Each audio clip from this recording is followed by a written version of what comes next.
Express set up in the 5-on-3. Hodder fakes the shot. Dishing it off for Rockwood. Back to Hodder. One-timer scores! Feed the slot. Comes back to Hodder with his shot up high. Distance down the save. Shamble, they score! I think Paul Peaver was able to jam it home. We're happy to have Eddie Gregory, play-by-play man for the Coquitlam Express, with us today. Over top of the goal. Now play with his shot deflected in a pass. Another shot and a great save by Dave Field off of Hessler. There's a game saver right there. All right, Eddie, you've been doing this for a while now. What makes this team and this year's version of the Express different or similar to teams in the past that you've seen? In what way are they special? In what ways are they similar?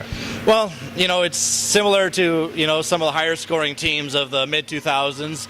Not quite as explosive, I would say. The top six, the numbers speak for themselves. But what really stands out for me for this team is you never really know what you're going to get night in and night out. And, I had this line in the broadcast the other night when we were in Surrey that, this Express team is kind of like a box of chocolates, to steal a line from the movie Forrest Gump, because you really don't know what you're going to get. Are you going to get a team that's going to score 4, 5, 6 goals and find a way to win a hockey game 6-2? Are you going to find a team that's going to score 9 goals and maybe win 9-6 and trade goals left and right?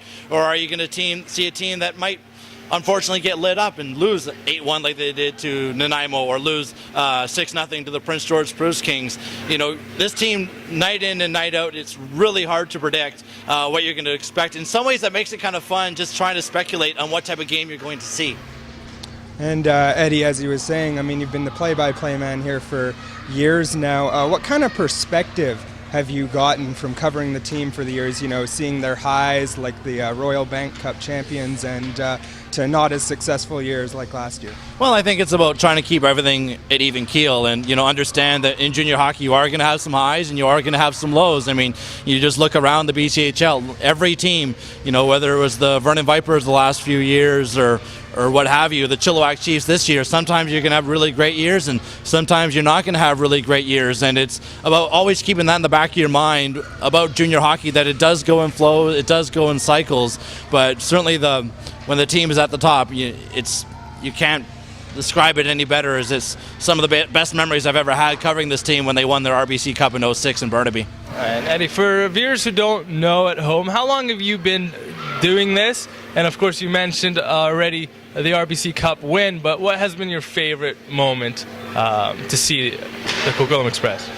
Well, I've been doing this. I've been involved with the organization basically since year one. So I've been involved with the Express for 13 seasons now, and I've been doing their play-by-play. This is my 10th year call-in games, and the greatest moment probably might have to be, what really started that 2006 RBC Cup run was a second-round series win over the Chilliwack Chiefs. Before that, the first 4 years of the Express franchise, they faced Chilliwack in the first round of the playoffs, lost in 5 games in year 1, then in years 2, 3, and 4, they all lost in 7 games in different ways. They had 3-1 series leads, lost that. They battled back from a 3-1 deficit, lost it, won every game on home ice, and then lost every game on the road and lost the series in overtime. And going into that series in 2006 against Chilliwack, there was a lot of history that had been built up over the years, and there was really a lot of motivation for the Express to finally try and find a way to get over the hump and beat their nemesis, the Chilliwack Chiefs. And when they knocked off Chilliwack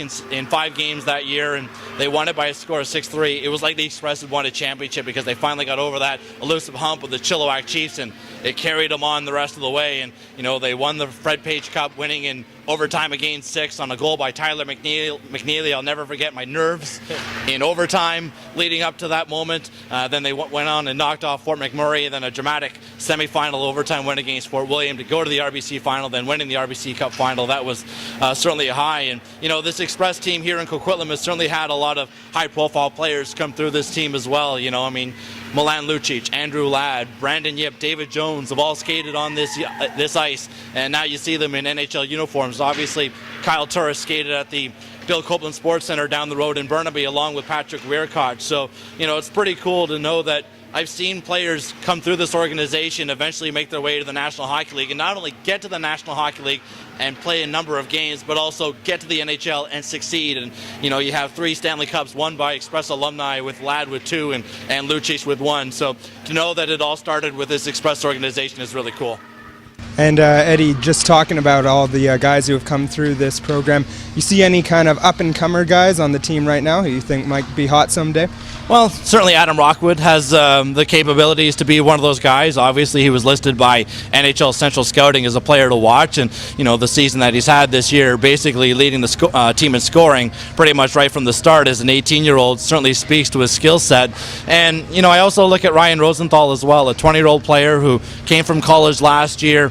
Wanted an opportunity to get back to school when he came here to the Express, and he's had a fantastic season as well. And just seeing his story evolve into what was and now what's to become, it's certainly encouraging to see Ryan Rosenthal's success. But I mean, you look up and down this Express lineup, there's lots of good stories, and I don't think we have enough time to cover them all. And of course, you've covered the team quite a bit, and from year to year, there's always a little bit of a different kind of feel to the dressing room. And I mean, there were a number of graduating players last year, and some new faces coming in, such as Joey Santucci from the WHL. What's your feel of the dressing room this year?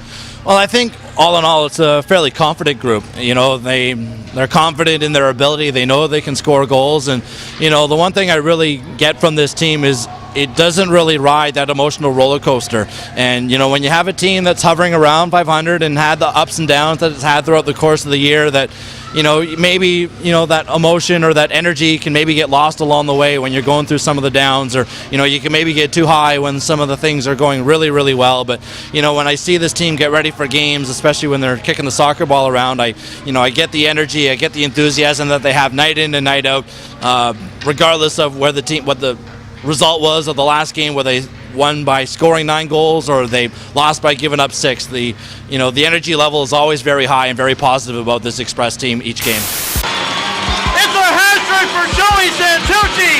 This game isn't even 5 minutes old, and the Express have a 4-0